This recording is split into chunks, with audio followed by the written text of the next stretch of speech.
कंचन के बेटे ऋषि की शादी कहीं नहीं हो रही थी। एक तो ऋषि मोटा, ऊपर से कमाई भी कोई खास नहीं। लेकिन कंचन को तो शौक था मॉडर्न बहू लाने का, और उसे एक दिन ऐसी लड़की मिल भी जाती है। हमें तो आपका ऋषि बहुत पसंद है, लेकिन मैं आपको साफ साफ बता देती हूँ, मेरी बेटी के शौक थोड़े से अलग है बहन जी। अरे बहन, हमें सब पसंद है। आपकी प्रियंका जैसी लड़की की तलाश मुझे कब से थी। जींस पहनकर अंग्रेजी में गिटर पिटर बोला करे। अरे बहन, जरा सुन तो लो, मेरी बेटी के शौक क्या क्या है। अरे नहीं नहीं बहन, बस लड़की को देख लिया तो सब कुछ देख लिया। आप ना शादी की तैयारी करो, और वो जरा सामान की लिस्ट भी दी है ना मैंने। हाँ बहन जी, सारा सामान शादी से एक दिन पहले ही आपके दरवाजे आ जाएगा। मजा आ गया, मजा आ गया। अब तो बस आप शादी की तैयारी करो। प्रियंका के माता पिता के जाने के बाद कंचन का पति उससे कहता है, अरे भाग्यवान, तुम तो कुछ ज्यादा ही जल्दी दिखा रही थी शादी की। अरे बोलने तो देती, लड़की की माँ क्या बोलना चाह रही थी। अरे आप चुप रहिए जी, कुछ पता भी है आपको, बस मुफ्त में बोले जा रहे हैं। मेरी दोस्त शशि की बहू देखी, लंबी पतली और पढ़ी लिखी, हजारों में कमाई और संस्कारी भी। अरे पर जब वो मेरी बहू देखेगी तो जल भुन जाएगी। लेकिन तुम तो शादी ऋषि के लिए कर रही हो ना, या शशि के लिए? तुम्हारा लड़का कुछ कमाता भी नहीं है, और शरीर भी भगवान की दुआ से फूलता ही जा रहा है। फिर बोले आप हैं? फिर बोले आप?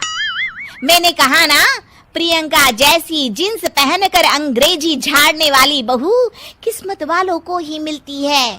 चुप रहिए आप। पति के लाख कहने पर भी कंचन ऋषि की शादी प्रियंका से करवा देती है। लेकिन प्रियंका जैसे ही घर में आती है, वैसे ही जोर जोर से चिल्लाकर नाचने लगती है। आज मेरे यार की शादी है, आज मेरे यार की शादी है। अरे नाचो मां नाचो। आज मेरे यार की शादी है। कंचन, उसका पति और ऋषि ये देखकर हैरान रह जाते हैं। लग रहा है बहू को शादी की बड़ी खुशी है। हाँ हाँ, बहू क्यों नहीं, हम भी नाचेंगे। अरे नाचो नाचो जी, मुंह क्या देख रहे हो, चलो चलो नाचो, बहू कह रही है। कंचन ये कहकर प्रियंका के साथ नाचने लगती है।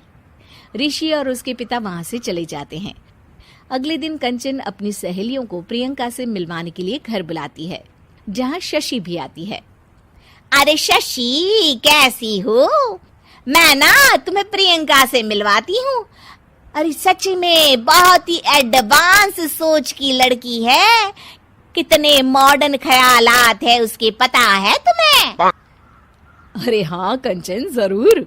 बच्चों की शादी अच्छी ही होनी चाहिए, और वैसे भी तुझे तो शुरू से ही ऊंचे ख्याल की बहू चाहिए थी। तभी कंचन की सहेली कहती है, अरे कंचन, बुलाओ ना प्रियंका को, हम भी मिल ले। अरे बहू प्रियंका, जरा बाहर तो आना। कई बार आवाज देने के बाद भी प्रियंका बाहर नहीं आती है, तो कंचन को बुरा लग जाता है। वो उसे लेकर बाहर आती है, लेकिन ये क्या, प्रियंका लड़खड़ाती हुई बाहर आती है और उसके हाथ में शराब की बोतल होती है। हालांकि शराब पीना स्वास्थ्य के लिए हानिकारक होता है, और ये हमारी किडनी के लिए बहुत ही खतरनाक है। लेकिन कंचन की बहू प्रियंका पूरे नशे में होती है। अरे इतने सारे लोग। ये कहकर वो शशि के पास जाती है। आंटी जी, पत्ते खेलेंगी, पत्ते।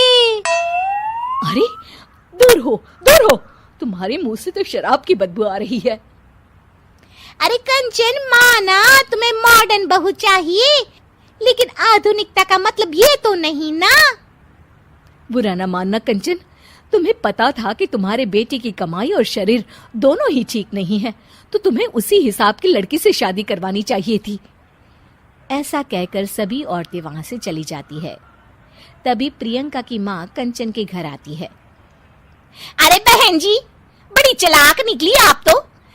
बिना बताए अपनी पियक्कड़ बेटी मेरे लायक बेटे के गले में बांध दी। आय हाय, बड़ी आई बिना बताए। उस दिन जब मैं ये बात बता रही थी तो तुम तो सुनने को भी तैयार नहीं थी। अब भुगतो तुम। ये कहकर वो वहां से वापस चली जाती है। सबके जाने के बाद कंचन अपना सर पकड़ लेती है। हाय रे, आधुनिकता की अंधी दौड़ में मैं अपनी संस्कृति ही भूल बैठी थी। अब तो राम ही बचाए मुझे।